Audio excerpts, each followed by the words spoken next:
అడుగుతున్నానమ్మా సహోదరి, నీ భర్తను నువ్వు అల్లాడిస్తావా, ఆడిస్తావా?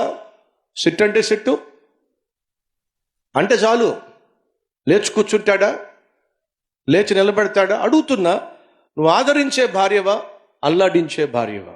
అడుగుతున్నా, ప్రేమించే భర్తవా, పాతి పెట్టే భర్తవా? ఎవరో నువ్వు ఒక్కసారి ఆలోచించు. భర్తను ఏడిపించకండి.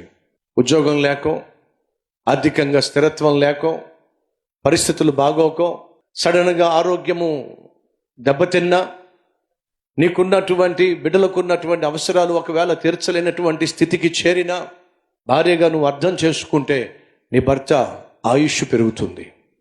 భార్యగా నువ్వు అర్థం చేసుకొని ఆదరణగా మాట్లాడినట్లయితే నీ భర్త పుంజుకుంటాడు, ధైర్యాన్ని తెచ్చుకుంటాడు.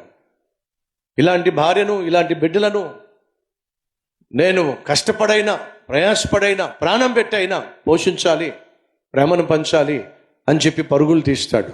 అర్ధాంగిగా అర్థం చేసుకో, ఆదరించు. అద్భుతమైన భర్తగా నీ భార్యను ప్రేమించు, నీ కుటుంబాన్ని ప్రేమించు, ప్రేమను పంచు. ఉన్న దాంట్లోనే సంతోషంగా, ఆనందంగా జీవించడానికి ప్రయత్నం చేయి.